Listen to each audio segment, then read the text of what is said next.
Hello from Force, welcome back for our classes. We are still going to continue with electrochemistry, but today we are going to look at the standard hydrogen electrode. So for us to understand the standard hydrogen electrode, we are going to reflect back on what we have learned on electrode potentials, half cells, and complete electrochemical cells. Now this lesson is divided into three: part 1, part 2, and part 3. So in part 1, the objective of part 1 is that we are going to look at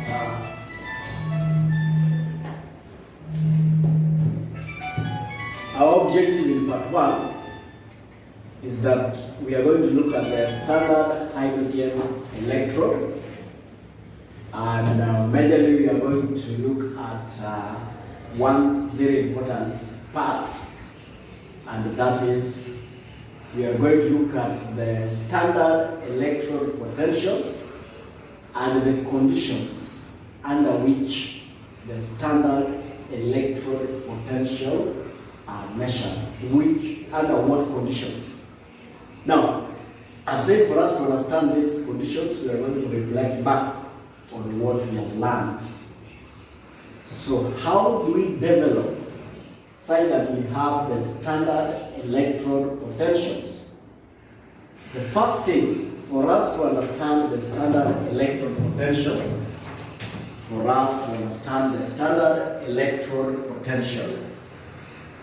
we are going to consider zinc electrochemical cell. Let's focus on this part. Zinc electrochemical cell. So I will draw zinc half cell. I will draw zinc half cell here. Now, so we say if you have zinc dipped into a solution that contains zinc ions, then what happens is that the zinc atoms here, because here we have the atoms, the zinc atoms loses, so those are zinc atoms. So the zinc atoms loses electrons to form zinc ions. Loss of electron is oxidation. So on the surface of the zinc rod, we'll have negatively charged electrons. So these are negatively charged electrons. These zinc ions, the positive ions, will go into solution. So we'll be having zinc ions. The zinc ions will surround the ions, the zinc rod, forming a layer of positive charges.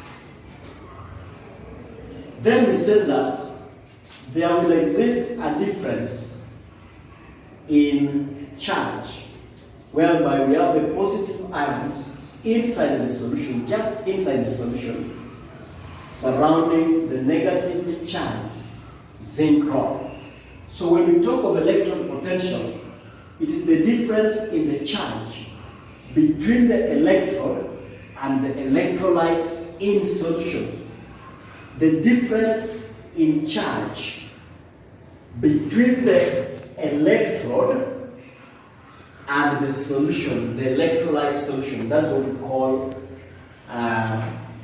electrode potential. Now, moving ahead, we have said that zinc loses electrons to form zinc ions.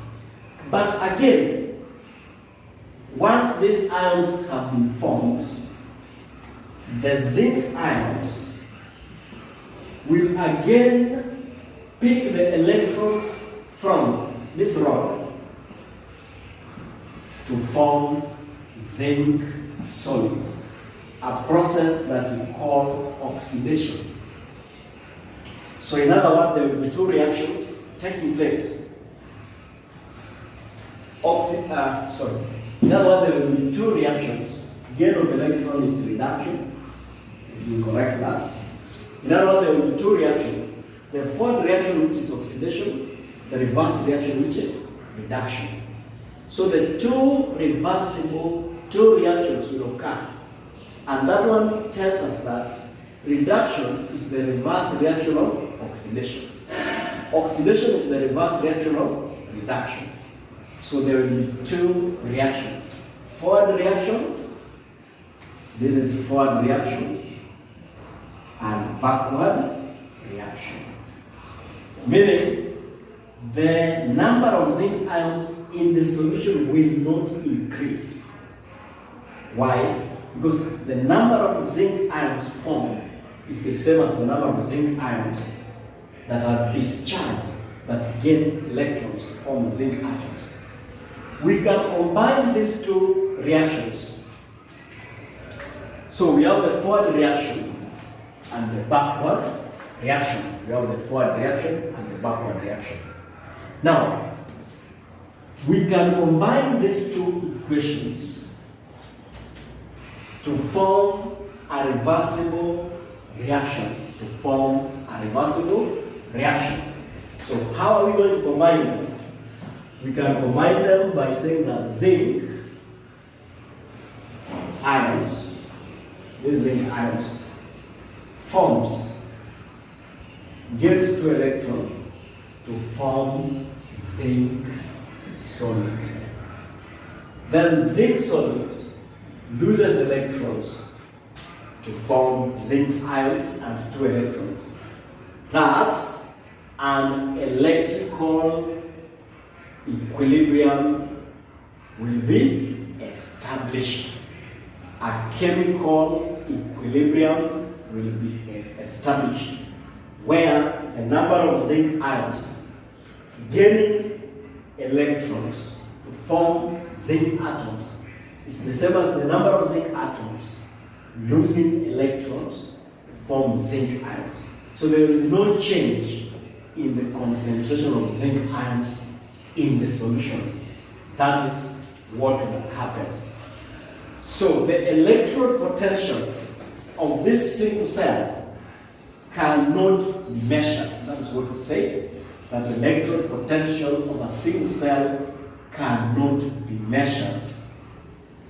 And the electrode potential, if you want to measure the electrode potential, you can only do that relative to another electron. And we say that you can measure the electrode potential of zinc when you connect it to another cell. So the electrode potential can only be measured relative to another electron. Now, for this reason, for us to get acceptable values, because you cannot take zinc, you measure against copper electrode. You cannot take zinc, then you measure against silver. You cannot take zinc, you measure against maybe lead metal. And then you come up with standard values. No, there must be a standard reference electrode.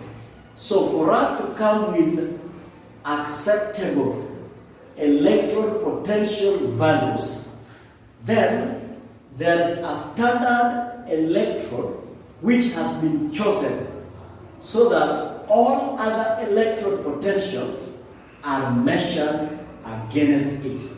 That's why this statement is telling us that for this reason, a standard electrode is chosen, standard, against which all other electrode potentials can be measured. So if you want to arrange the elements according to their electrode potentials, there must be a standard reference cell. So what is this standard reference cell?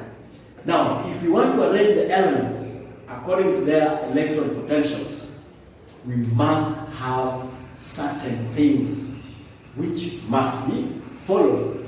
We must have certain conditions. So the following are necessary. One, we need a reference half cell.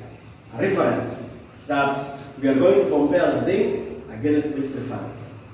Then when we want to measure silver, we must have that reference.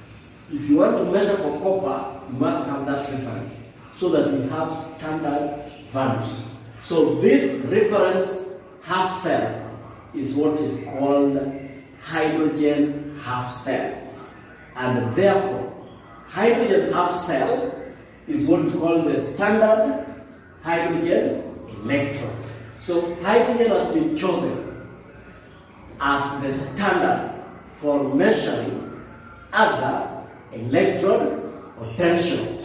Now, the second thing which is necessary for us to have acceptable values, we need a set of standard conditions to carry out the measurements, so that the person doing the experiment in Kenya can carry it at the same conditions as a person carrying the same measurement in Europe or America. In that case, we have standard values.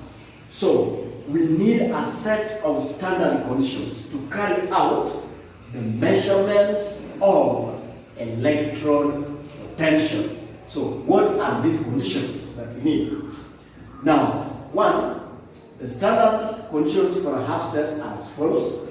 One, there must be a temperature of 25 degrees Celsius or 298 Kelvin on the Kelvin scale. Two, concentration of the electrolyte must be 1 molar. Concentration of the electrolyte must be 1 molar. And three, we need a pressure of 1 atmosphere when we're dealing with gases. So when we're dealing with gases like oxygen, hydrogen, nitrogen, you must have the gas at 1 atmosphere pressure. These are the conditions that must be put together for us to have the standard electron potential. So let us have a look at this video. Let's have a look at this video. I'm going to restart it so that you can have a good look at it. Now, this video shows 2 cells. The reference hydrogen cell, and this side we have the electrode to be measured, whose electrode potential is measured, the unknown and the hydrogen. So that is how they are connected. And you can see the flow of electrons. You can see the flow of electrons.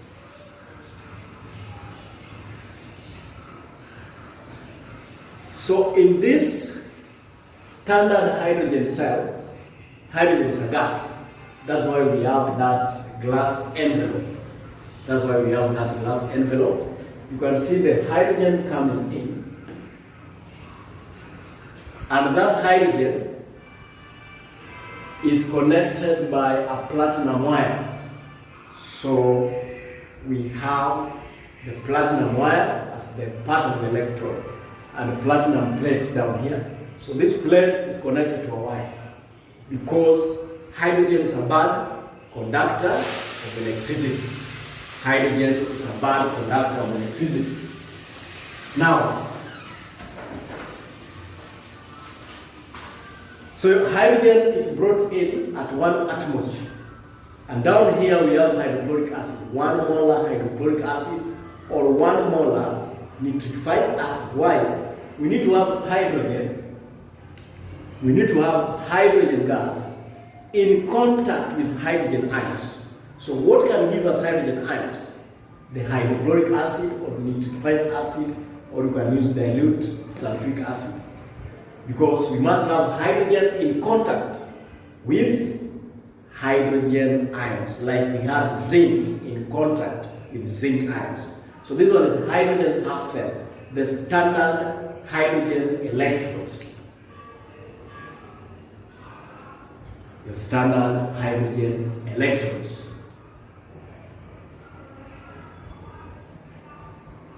So this one can clearly tell us the movement or what happens or the arrangement. This one is just a beaker. 1 molar hydrogen ions, meaning 1 molar of an acid. This is hydrogen gas outlet, moves there and then comes out. So hydrogen gas is bubble. And we have a platinum plate connected to platinum wire. A platinum plate connected to platinum wire. So from that clip, it is easier to understand what happens in the hydrogen. This is the surface of the platinum wire, the platinum plate. You can see hydrogen gas getting electrons. So hydrogen gas loses electrons to form hydrogen ions. The hydrogen ions also gains electrons to form hydrogen gas. So we have reversible oxidation and reduction processes taking place in that half cell. The hydrogen half cell is assigned an electrode potential of 0.00 volts. So this cell is normally assigned 0.00 volts. And that one brings us to the end of this part of discussion. We are going to move to part 2 after this.